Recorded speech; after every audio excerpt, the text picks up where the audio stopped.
Have you ever bought an Apple product? Well, I have. And isn't it amazing when you unpack an Apple product? Now, my special Rose, working up there in the other room, she bought herself an iMac in the past. Huge package, huge package. And it was, of course, nicely wrapped in plastic, which you shouldn't use anymore, but it looked so good. And then you take it out and you open this whole package, this box, you open it. And it is also amazing. Hi, Juan Carlos. It is so amazing. The feeling that you have when you open an Apple product is almost like sex, not as close as, but almost. And this, in marketing, is a moment of truth. A moment of truth. Hi, Alba. Hi, Siegfried. Hi, everyone. This is a moment of truth. When you open such an Apple product, this is a moment of truth. That's why they pay so much attention to detail. That's why Steve Jobs paid so much attention to detail. It's the first impression. Think about, hey, Nadine, think about, have you ever been in a five-star, at one of the leading hotels in the world? Just in case you've been. When you walk into a leading hotel in the world, how does it smell? And the smile of the receptionist. And all these are moments of truth. But do we do the same when we are speakers at an event or in a normal meeting at a company? Do we pay respect to those moments of truth? The first critical moments that your audience already takes a decision subconsciously. Welcome to round number 15.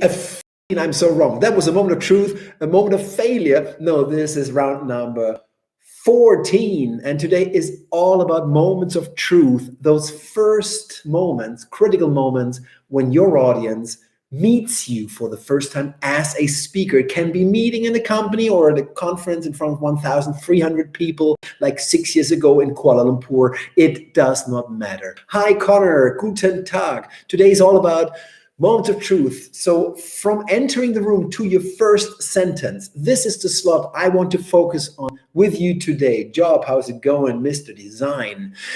And is there already the first question on moments of truth, those critical moments that your audience gets to know you? Of course, as usually, I am prepared. So when you don't have a question, I have stuff to share. But do you have any question? Come on, moments of truth. You and an audience. You're on stage as speaker. What could go wrong? What is important to pay attention to? Detail, like Steve Jobs. Always think about, my God, opening this is such a moment of ecstasy, not truth. Any question here already? Well, then the first thing, since you're so phlegmatic again, the first thing I want to focus on is when you have your zipper closed. Oh, now I thought my zipper was open, Nadine. That's funny. Yes. The first thing I want you, if you cannot, mic does not work. No, exactly. But this is the session to deal with all this, not problems that occur. What do we have to pay attention to? Exactly. Your tech check. I talked about it in the other session already. Preparation. Juan Carlos, the mic doesn't work, does not exist, because it will always work when you arrive at 7:33 a.m. and you make friends with John and Gustafsson. They are mostly male, with a heavy metal t-shirt or with the t-shirt, black t-shirt with the logo here. The tech guys make friends. The mic. By the way, tech people hate it. They hate it when you do or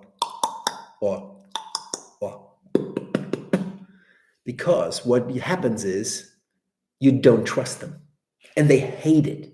So always trust your tech guys. You get on stage with good preparation, your mic will work. I mean, your mic in the presentation, that can go wrong. Your mic in the presentation, yeah, that's the mic, right? How to make a very good impression even before opening the mouth on stage. Exactly. This is what Siegfried, this is all about today. First thing I want you to do, when I start my trainings, my public speaking training, 2 days, which is for me a big performance. It is like a speech on stage. Everything I pay attention to. So I play music, there's always music. And when I start with this one.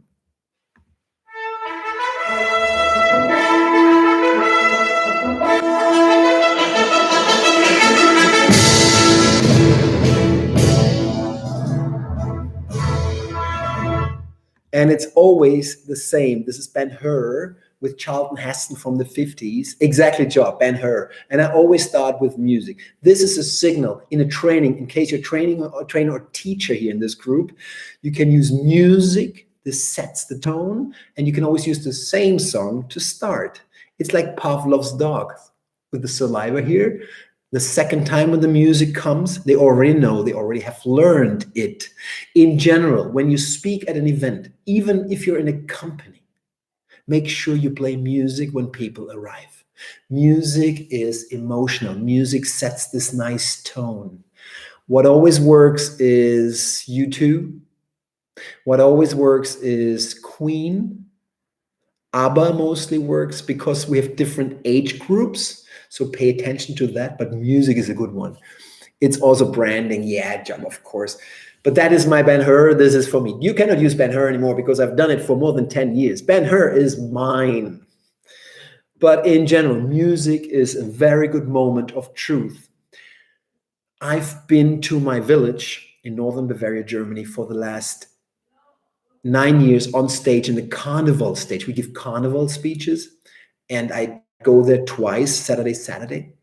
And this is my extra mile. This is what I love. I go there and I prepare for 4 or 5 months and it's in rhyme in 40 minutes. And I arrived 3 years ago in my old gymnasium of my old elementary school. And people arrive. The event starts at 7:30. People arrive at 6:45 already. They put their jackets, they go there, they get a drink, and there was no music. Oh my God. Oh my God. Oh my God.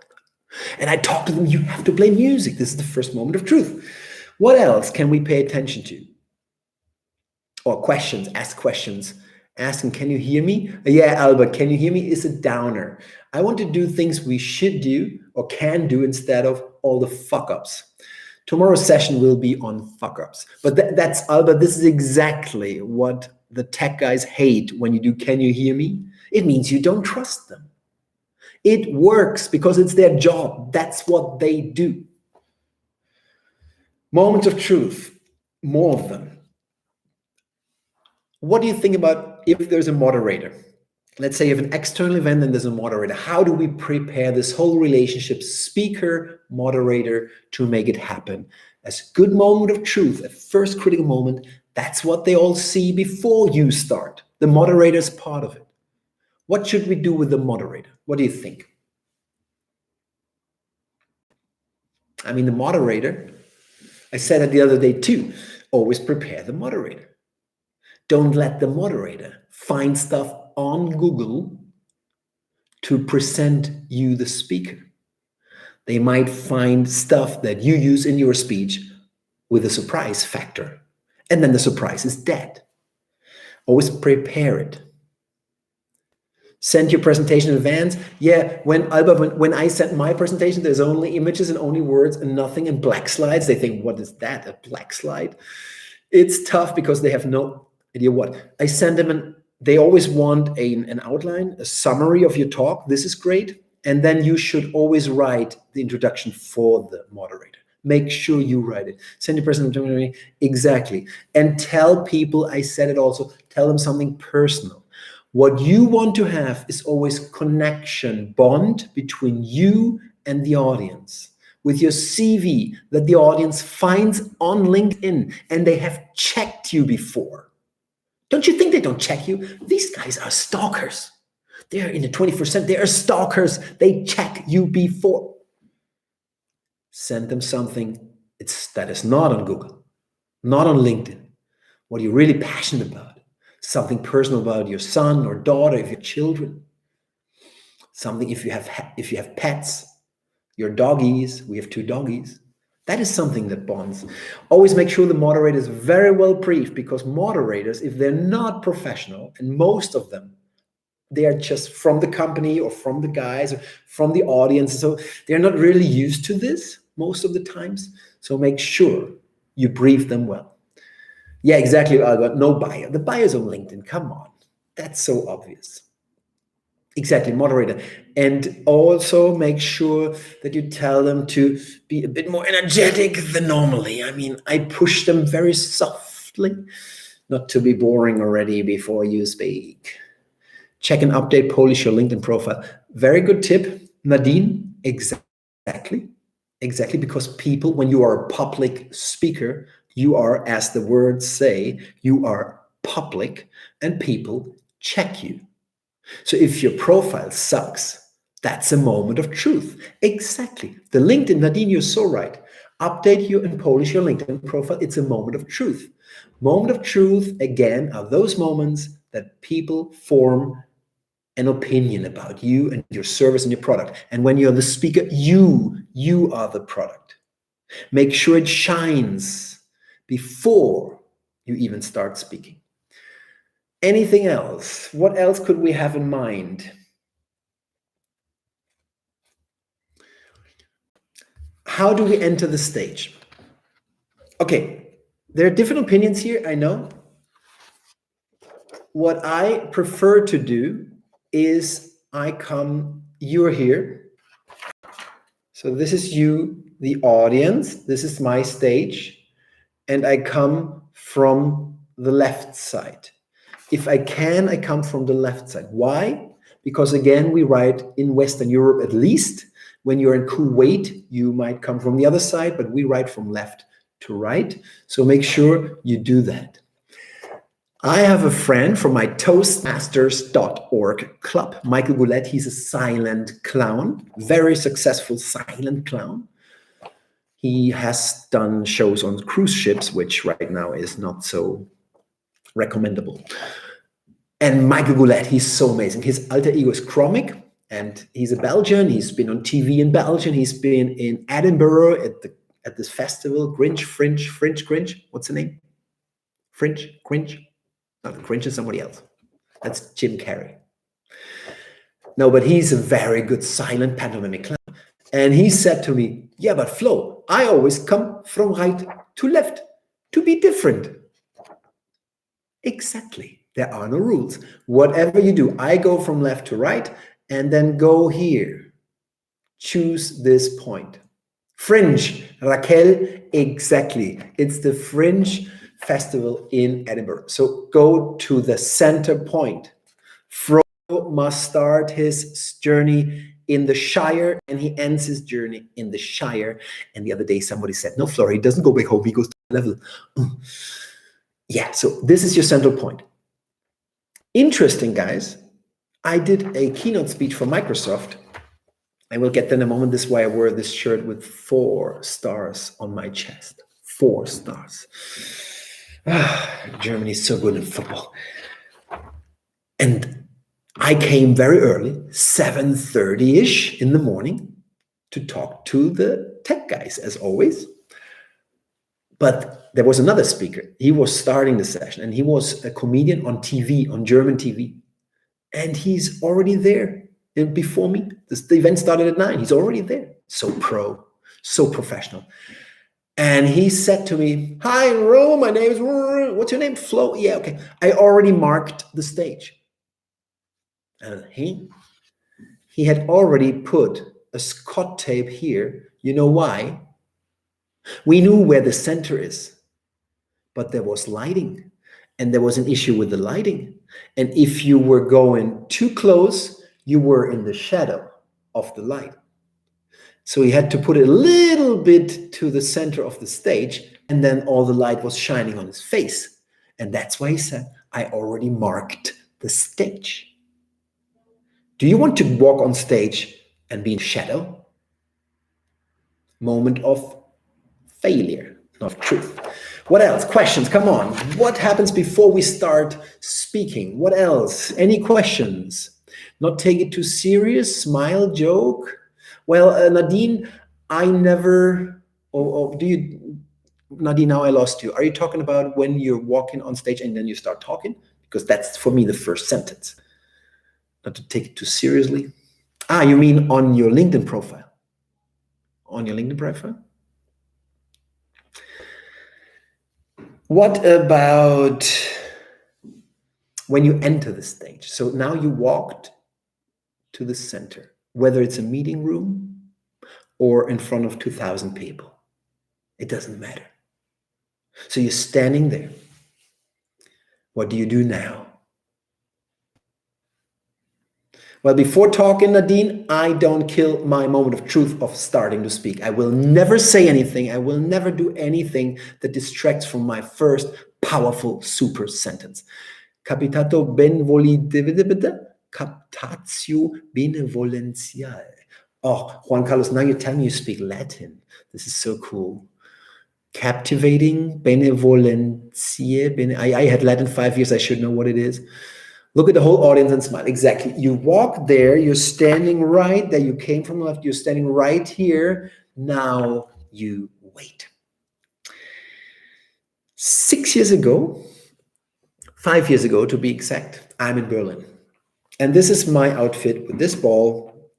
I walk on stage. When I give my signature keynote speech, the ball must go in. That's my speech. The ball must go in. Can you tell me, Juan, what is benevolentiae? Benevolent? Yeah, it's goodwill, no? Must be goodwill. Captivating goodwill. Oh. So I walk on stage. Imagine the scene 5 years ago. We are in the Esplanade Hotel, a 5-star, nice hotel in Berlin, next to Potsdamer Platz. And I walk on stage. It's 11 a.m. in the morning. I had been in the morning there. I knew my tech was working, everything fine, with the German jersey, another one back then, and the ball. And I walked there like this, and then like this. 250 people in the room. The first thing is you smile and you shut up. And you don't say anything. You want the full attention in the room. You don't start speaking, not even now. You wait and you wait and you wait. And when everyone in the audience thinks this guy has forgotten his text, then you shoot your first sentence. What is this? That's exactly how I start my signature keynote speech. The ball must go in. I go on stage, I go to the center, I put up my ball, I wait for at least 5 seconds, and then I shoot. What is this? You can hear a needle drop in the room. I can guarantee that is a moment of truth. That's tension, suspense. Siegfried, what I often do is trying to memorize some names of the people before I go on stage. During my presentation, I then try to, you do or do not, there is no try. Siegfried, do or do not, there is no try. Yoda, you don't try. 2 times you try. No way. Go during my presentation, then I try to refer to some people and tell their name. That works well. Do that in your speech. Don't do that in your first sentence. That's my recommendation. We will get into the first sentence now. That is the end of the session today. The end. Beginning. The end. Yeah. Now I'm lost. I know it so well. Past, present, future. The end of the speech. It's a mountain without a peak. I don't try, I do. Exactly. Of course, always talk to people before. Moment of truth, also connecting, bonding during the coffee breaks, when you speak in the afternoon. When you're in the morning, come there before. There's always a coffee. Always chit chat with people. And then you remember the names. I always do repetition. George, no, that was John. That's what I'm saying, John. And now I remember John. I memorized John.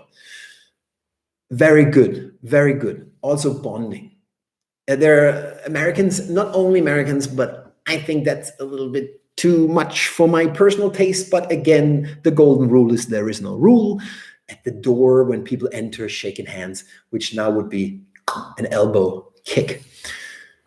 Not my cake, but it is bonding before. It's a moment of truth. Very good. And then, of course, in the speech, you connect through interaction. Anything else? Any other question? What do you think about clothes? What do you think I think? No, not what I think. What do you think about the importance of clothes? Because in my trainings, I hear that all the time. Clothes are important. Oh, now I primed you. Shit, shouldn't have done that. Mimic speaks louder than words. Any idea about clothes? What do you think? Because this is one of the first impressions. Scanning the audience's eyes, how deeply. Now, but Nadine, now I asked a question. Come on. If you don't ask a question, then I ask one. You cannot ask another question, Nadine. That's the rule now. Juan Carlos says clothes are very important. What do other people think? While you're thinking about the importance of clothes, Nadine's scanning the audience's eyes. When you do it for 5 seconds, Nadine, also a psychopath. It's like the 2 centimeters above the head. No, that always an instant. Do it like this.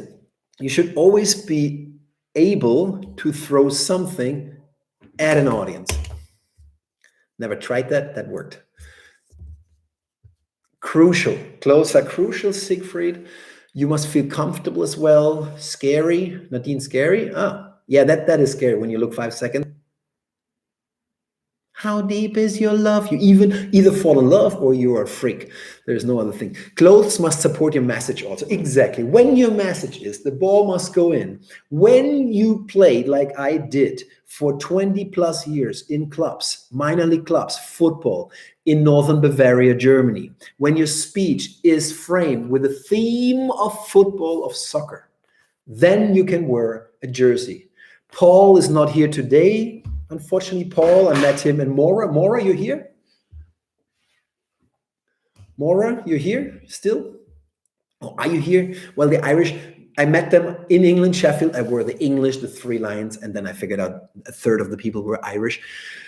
In France and Lyon, I had the French jersey. Now I have all the football jerseys. It must support your message. I totally agree. Half here, Mora. Yeah, you remember I had 3 lines and you're Irish. 3 lines on the shirt, and you had to listen to Suffer from that song 5 times in a row before I entered the stage. I'm working, you're working, but listening. You are a multitasker, Mora. That is obvious. Clothes. I have a problem with sweat. Always here. And I tried everything. And people tell me, yeah, there are solutions.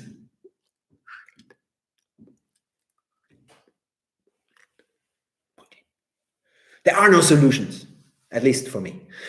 So I only wear now white shirt or black shirt. White and black is always neutral.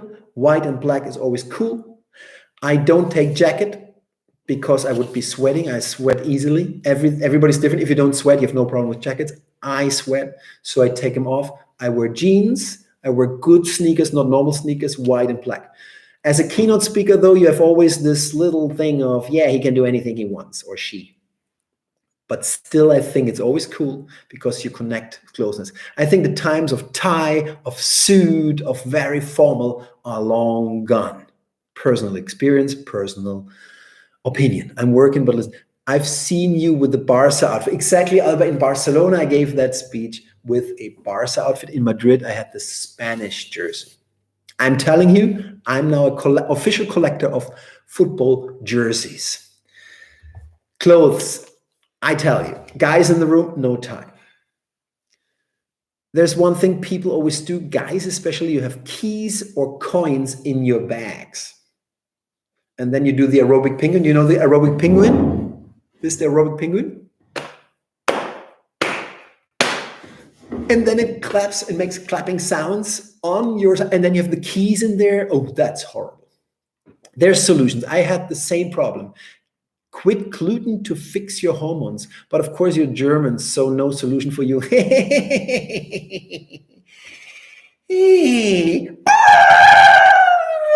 cannot show the finger.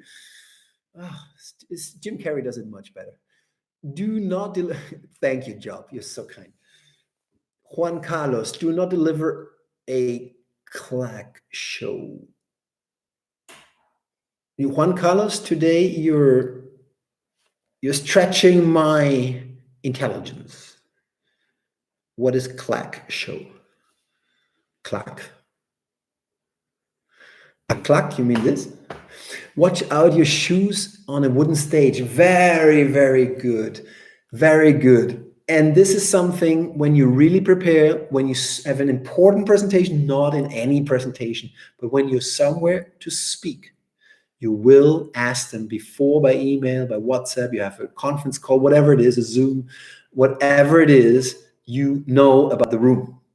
That's preparation. You have to know what materials, the stage, clack, clack, clack on wooden. It's horrible. I totally agree. Fred Astaire. Yeah, the clacking. Now I get it. No Fred Astaire. Exactly. What about another thing? Any more question? What about... Okay. I'm not a fan of notes. Notes for me, if you have to read, come on, guys. If you have to read, blue seems to work pretty well in recorded images, at least some detail or genes. Yeah, that's true, Nadine. But here I'm not sweating. Here I don't care. Here I can wear anything, but always make it normally one color, not stripes and stuff. For the camera, it's better, for sure. I use white and black. Blue is totally fine. Online, offline, I cannot see it here. Notes, the use of notes. Now, of course, I tell you don't use notes, but there are people who need notes. But it's like, you remember at school when you wrote your little thing and that you hid, and in the end, when you had written it, you don't need it anymore? That's kind of the same with notes. If you do notes, what I do is I prepare it like this. Just a second, I'm drawing down here. This is my speech structure building. Check out the session on structure. So structure, foundation, 3 pillars, 2 to 5. I've given speeches with 4 pillars. 3 is the magic number. And then you have the closing. Then I fill all my content with bullet points in here. I write out my entire introduction. I write out my entire closing. No fuck-ups in the introduction and the closing. These are definitely moments of truth because it's the first and last impression. But then I have all this. And this you can print on a half page. And then on the other page, you could have your logo. And this you could print out on 300 gram. What is gram in when you're not metric? Figure it out. You can go to Google, 300 grams equals ounces, I think it is. Printed in thick paper. It's very cool. This is like TV moderation card style, very pro. And that would be your notes. Now imagine you walk on stage and it looks so pro because it just looks like a TV moderator on a professional show. And then you put it somewhere on your cocktail table, on the small IKEA table, the small table. I had one, the luck table. Do you remember the luck table? IKEA, the luck table. Or in English, it would be lack then. You lack of space with the luck table. This is something you can put it here. It looks pro, it's a moment of truth, you're professional, but of course in the end you don't need them. But if you feel more comfortable, the golden rule is there is no rule. You do it professionally. All these are moments of truth. We had so far, play music before you start. Have the moderator very well briefed. There must be a cool connection. You have bonded, as Siegfried said before, you've bonded already with people during coffee breaks, you know names, you already have done all this. Of course, your preparation is done. You know exactly where to go. The computer's in the right place, your visual aids, props. The other one was on props. The props are in the right places. Everything is prepared. You walk on stage, you come on stage, and you walk from the left to the right. Look for your central position. You wait. You smile. And the first sentence. First sentence, the last topic today. The other day we talked about content killers. Do you remember? Albert, do you remember? Nadine? Job, content killers. Disclaimers. Yeah, hello, good morning. It's a great pleasure to be here. We killed it already the other day in the session on content killers. So what? Tell me patterns. Yeah, of course. Albert and all the rest here. Tell me patterns. I use 5, but tell me patterns for first sentence that make sure that 100% of the audience has to listen to me. That's the last and sacred and holy moment of truth for me. The moment you start verbalizing. What is a pattern for first sentence that makes sure that everybody has to listen? I'm not looking for examples. I'm looking for patterns, because I always look for patterns as a communicator, because patterns you can replicate. A question. Here we go, Alba. One in my training said this: did you sleep well last night? Pause! Whoa! That was amazing. A question, a shocking fact. I call it the bold statement. Shocking fact is amazing. 63% of you will die in the next 20 years. Yeah, I like shocking facts. That's a great one. By the way, a moment of truth in wine bottles is this one. It only exists once.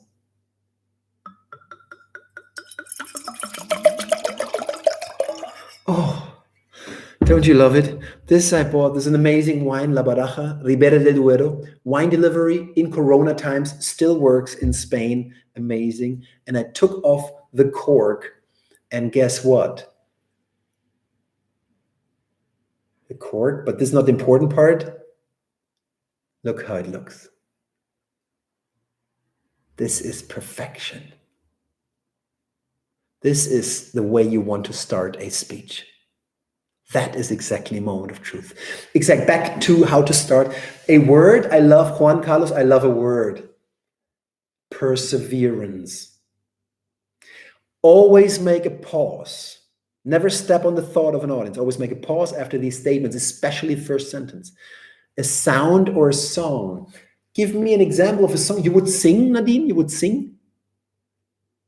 Would you sing? I'm just thinking about it. You know what? We can cut here, set a story. Of course, whenever you start 20 years ago, like Barack Obama, everyone will listen because it's once upon a time. You know what? Today before lunch, I put on a sheet, how many themes do I still have left for these calls here, for these Q&A sessions? And I came up with 9. So now we have a 10th, because I don't think. Thinking, Siegfried, is like trying. Thinking is not knowing. I'm convinced that we can have a full session on first sentence, because there we can collect ideas that every one of us can use in the future. Let's be then with the session more interactive to find ideas rather than questions, because the first sentence is so holy and sacred. Nadine, a song, not me, you maybe, but then you say, okay, I could start. Actually, I've done that. With or without you. With or without you.